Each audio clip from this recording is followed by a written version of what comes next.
Hi guys, welcome or welcome back to my channel, and if you're new, please consider subscribing before you exit this video. That being said, let's just dive right into it. आज मैं 2018 में आई हुई thriller mystery movie Miraj को explain करने जा रही हूँ। इस मूवी की IMDb रेटिंग 7.4 आउट ऑफ 10 है और ये रॉटेन टमेटो पे 75% फ्रेश है। ये मूवी आपको नेटफ्लिक्स पे देखने को मिल जाएगी। मूवी का रिकैप और एक्सप्लेनेशन शुरू करने से पहले मैं यहाँ पे इस मूवी के बारे में एक चीज बताना चाहूंगी कि हमारा यहाँ पे बॉलीवुड में इस मूवी का हिंदी का एडेप्टेशन बना है एग्जैक्टली अलाइक, जो अनुराग कश्यप ने बनाया था 2022 में, और उस मूवी का नाम था दोबारा, जिसमें आपको तापसी पन्नू लीड रोल में दिख जाएगी। तो अगर आपने वो वाली मूवी देखनी है तो वो भी आपको नेटफ्लिक्स पे मिल जाएगा। मगर मैंने यहाँ पे डिसाइड करा है कि मैं इस वाली मूवी को जो ओरिजिनल स्पेनिश वर्जन है उसी में एक्सप्लेन करूंगी, और अगर फिर भी आपको हिंदी में देखनी है तो आप इसको नेटफ्लिक्स पे जाके दोबारा फिल्म को देख सकते हो। हमारे यहाँ पे मूवी की शुरुआत होती है साल दिखाते हुए 1989 का, और वो वाला समय होता है ये जब बर्लिन वॉल को गिराया गया होता है। वहाँ पे बहुत ही वायलेंट सा स्टॉर्म आ रहा होता है वेस्टर्न यूरोप में, जिसकी वजह से बहुत ही ज्यादा फ्रीक्वेंसी से इलेक्ट्रिकल डिस्टर्बेंसेस होने लगती हैं। वहाँ पे स्टॉर्म की वजह से वहाँ का कंडीशन बहुत ही ज्यादा सीवियर होता है। फिर भी देख के लग रहा है कि वहाँ पे एक बच्चा है जिसका नाम है निको। वो बहुत अपने आप को एंजॉय कर रहा होता है क्योंकि वो अलग अलग म्यूजिकल इंस्ट्रूमेंट्स को बजा बजा के अपने आप को रिकॉर्ड करता है। मगर जब एक रिकॉर्डिंग के दौरान उसको एक बहुत ही भयानक सी स्क्रीम सुनाई पड़ती है तो वो अपने विंडो पे जाता है देखने के लिए कि वो चिल्लाने की आवाज किस तरफ से आ रही है। जब वो विंडो के बाहर देखता है बगल वाले घर में, तो उसको यहाँ पे मालूम चलता है कि उसका जो पड़ोसी है जिसका नाम एंजल होता है, वो यहाँ पे अपनी वाइफ के साथ लड़ाई कर रहा होता है। उसको यहाँ पे डर लगने लग जाता है कि बहुत ज्यादा बुरा हो रहा है वहाँ पे कुछ, तो वहाँ पे देखने के लिए आउट ऑफ क्यूरियोसिटी ही सही वो उस घर की तरफ जाने लगता है, और घर का जो बैक डोर होता है उससे अंदर वो झांकता है। फाइनली घर के अंदर के जो लिविंग रूम होता है वहाँ पे जब वो पहुँचता है तो उसको वहाँ पे एंजल की जो वाइफ है वो मरे हुए हालत में मिलती है जमीन पे पड़े हुए।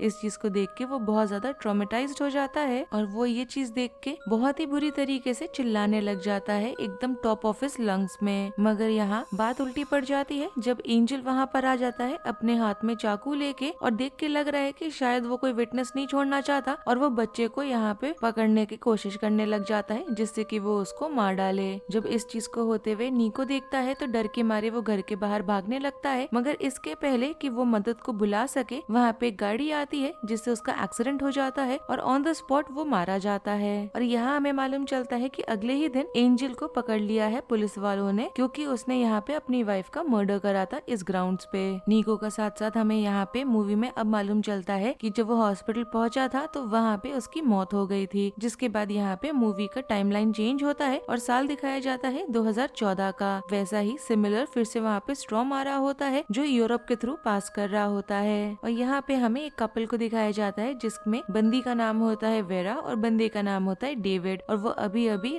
एक घर में शिफ्ट हुए होते हैं और वो घर नीको का होता है जिसको वो लोग दोबारा से फ्रॉम ग्राउंड अप बना रहे होते हैं, मतलब कि पूरी फर्निशिंग और हर चीज दोबारा से वो उस घर की कर रहे होते हैं। यहाँ पे उनकी 2 साल की एक बेटी भी होती है जिसका नाम होता है ग्लोरिया। वेरा का हमें मालूम चलता है कि वो एक प्रोफेशनल नर्स होती है और डेविड यहाँ पे बैंक में काम करता है। हमें यहाँ पे मूवी के दौरान ये भी मालूम चलता है कि यहाँ डिस्पाइट कि डेविड अपने घर से परिवार वालों से बहुत ज्यादा टाइम तक दूर रहता है, तब भी देख के लग रहा है कि वो अपनी फैमिली को काफी ज्यादा प्यार करता है। जिसके बाद हमें एक दिन का दिखाया जाता है जब दोनों कपल मिलके यहाँ पे अपने घर का जो स्टोर रूम होता है उसको साफ कर रहे होते हैं, तो उनको यहाँ पे नीको का एक पुराना टेलीविजन रखा हुआ दिखाई देता है, और वहाँ पे उसका जो हैंडी कैम होता है वो भी उनको मिलता है, और साथ ही साथ उसमें जहाँ पे उसने टेप्स में रिकॉर्ड करी हुई थी अपने यहाँ पे गिटार बजाने वाली चीजें, वो उसका भी कलेक्शन उसको मिलता है वहाँ पे। और उन्हें यहाँ पे इन सारी चीजों को देख के काफी ज्यादा अंदर से क्यूरियोसिटी होती है। जिसके बाद यहाँ पे डेविड उस पुराने टीवी को बाहर निकाल के प्लग इन करता है और उसे यहाँ पे मालूम चलता है कि वो अभी भी काम कर रहा है। ज्यादातर टेप्स चला के ये मालूम चलता है कि नीको को हम देख पाते हैं जहाँ पे वो अपने गिटार को प्रैक्टिस कर रहा होता है और अपनी मॉम के साथ उनकी कंपनी को एंजॉय कर रहा होता है। मगर तभी अचानक से कुछ बहुत ही अजीब सा हो जाता है। जो टीवी होता है वो यहाँ पे लाइव चीजें ब्रॉडकास्ट करने लग जाता है, जैसे कि fall of the Berlin wall, और ये वही सेम न्यूज होती है जो नीको और उसकी माँ ने देखा था साल 1989 में। जिसके बाद हमें अगले दिन का दिखाया जाता है और हाउस वार्मिंग के नाम पे कपल ने यहाँ पे अपने पड़ोसियों को बुलाया हुआ होता है। उनमें से एक आदमी होता है जिसका नाम होता है एडर, जो अपनी मॉम क्लारा के साथ आता है डिनर पे।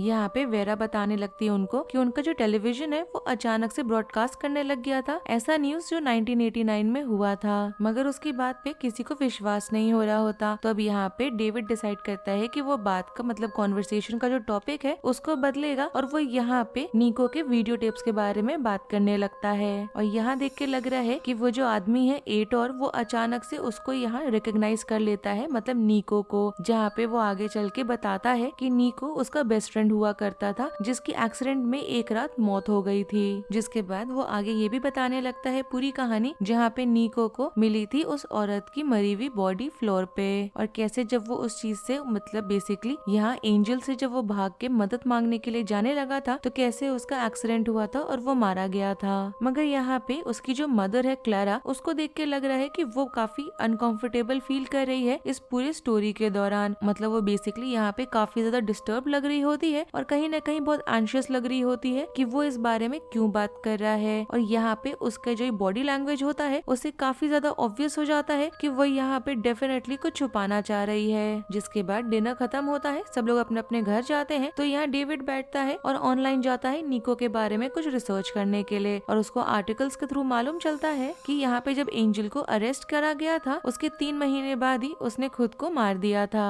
मगर मरने से पहले उसने यहाँ सारी चीज को लेके कन्फेस करा था कि उसने अपनी वाइफ की जो डेड बॉडी है वो उसने एक वर्कशॉप के अंदर छुपाई हुई है। मतलब एग्जैक्टली उसने ये नहीं बोला था कि उसने एक वर्कशॉप के अंदर छुपाई हुई है, मगर उसने इम्प्लाई करा था कि वो वहाँ उसको छुपाने वाला था। जिसके बाद उसी रात देख के लग रहा है कि वहाँ पे जो मौसम है वो और ज्यादा खराब होने लग गया है और वहाँ पे थंडरस्टॉर्म आ जाती है। अचानक थंडरस्टॉर्म की आवाजों के वजह से वेरा की यहाँ पे नींद खुल जाती है और वो घर में घूम रही होती है अपने बच्चे को चेक करते हुए, और लिविंग रूम में होती है तब उसको कुछ आवाज सुनाई पड़ती है। धीरे धीरे वो आवाज की तरफ जाती है तो वहाँ पे उसको वही टीवी चलता हुआ दिखाई देता है जहाँ पे सेम न्यूज दिखाया जा रहा होता है। वेरा यहाँ पे टीवी बंद करने की कोशिश करती है, मगर अचानक से वहाँ पे निको आ जाता है अपने गिटार लेके, और ये वही एग्जैक्ट मोमेंट होता है जहाँ पे वो खुद को रिकॉर्ड करने की कोशिश कर रहा होता है जो हमने इस मूवी के पहले सीन में देखा था।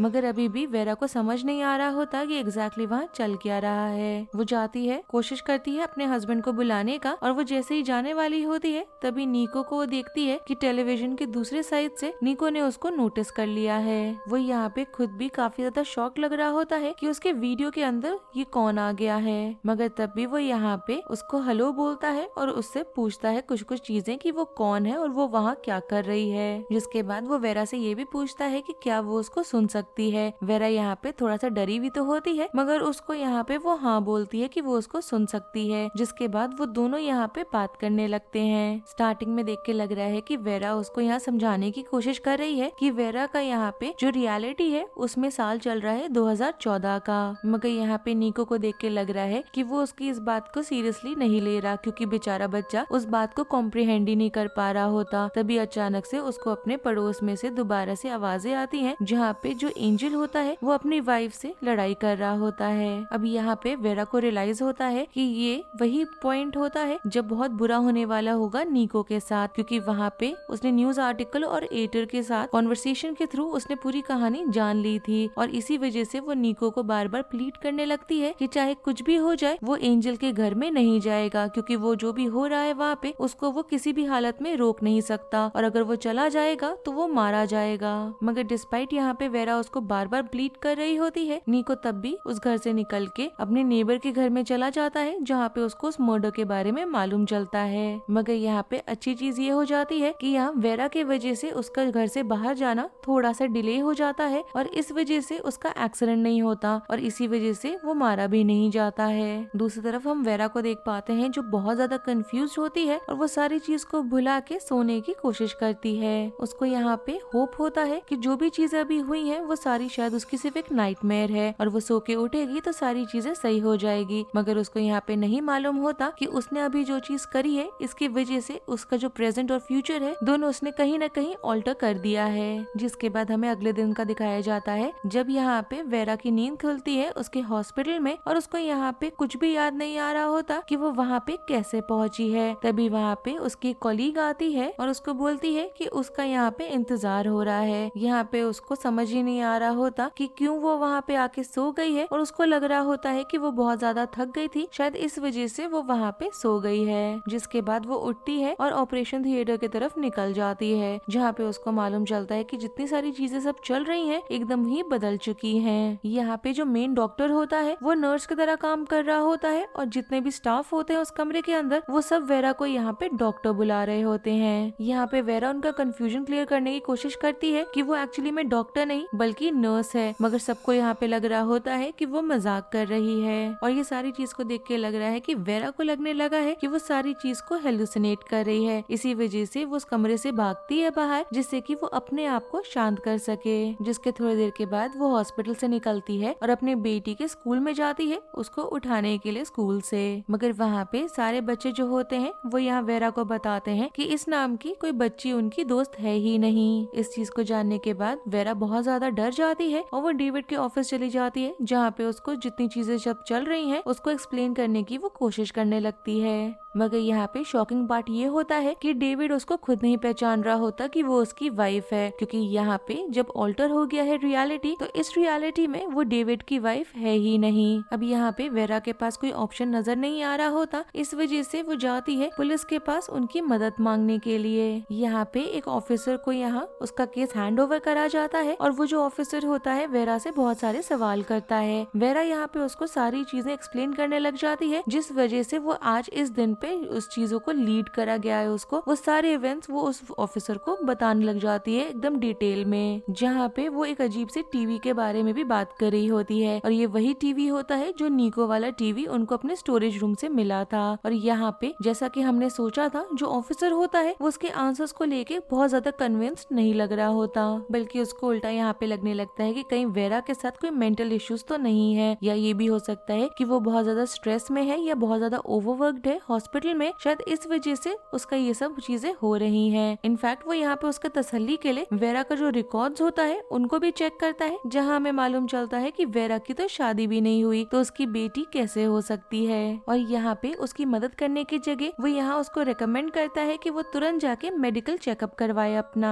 जिसके बाद वो वापस से अपने हॉस्पिटल जाती है जहाँ पे वो काम करती है और वहाँ पे वो एक MRI स्कैन करवाती है और फॉर्चुनेटली उसका जो MRI स्कैन का जो रिजल्ट होता है वो सब कुछ नॉर्मल आता है। चेकअप के बाद वो अपने ऑफिस की तरफ निकल जाती है जहाँ पे उसको वॉल पे लगे हुए उसके बहुत सारे सर्टिफिकेट्स और ट्रॉफीज दिखाई देते हैं, जहाँ पे उसके नाम के आगे सारे सर्टिफिकेट्स और ट्रॉफीज में डॉक्टर लिखा हुआ होता है उनपे। और ये वो पॉइंट होता है जहाँ पे वेरा रियलाइज करती है कि कुछ न कुछ बहुत बुरा हो चुका है। अब यहाँ पे समय बिल्कुल जाया ना करते हुए वो अपने घर वापस निकल जाती है और घर के बैक डोर से वो अंदर जाती है, मगर वो घर के अंदर जाके एकदम शॉक्ड हो जाती है क्योंकि उसका जो पूरा घर होता है वो एकदम ही अलग दिखाई दे रहा होता है। जिसके बाद वेरा वहाँ पे धीरे धीरे घर के अंदर जाती है और नाम ढूंढने लगती है निको का इंटरनेट पे बैठ के। और यहाँ पे उसको मालूम चलता है कि एक ऑथर ने बुक लिखी है जिसमें निको है प्रोटैगनिस्ट, मतलब जो मेन कैरेक्टर है उस नॉवेल का, उसका नाम होता है निको। और यहाँ पे आगे उसको ये भी मालूम चलता है कि वो जो बुक होती है वो बेसिकली टाइम ट्रैवल पे होती है। और इसके पहले कि वो जान सके उस बुक के बारे में तभी वहाँ पे एक औरत आती है अपने हाथ में कुछ लेके जिससे कि वो अपना सेल्फ डिफेंस कर सके। और यहाँ पे मालूम चलता है कि जो औरत अपने हाथ में कुछ लेकर आई है वो एक्चुअली उस घर की ओनर है। थोड़ी देर के बाद वहाँ पे उस औरत का हस्बैंड भी आ जाता है जहाँ हमें मालूम चलता है कि उसका हस्बैंड एक्चुअली में डेविड ही है। और इस चीज को देख के वेरा बहुत ज्यादा शॉक्ड हो जाती है। जिसके थोड़ी देर के बाद ही वहाँ पे घर के बाहर बहुत सारे पुलिस की गाड़ियाँ आ जाती है और इस वजह से वेरा को जबरदस्ती वहाँ से भागना पड़ता है।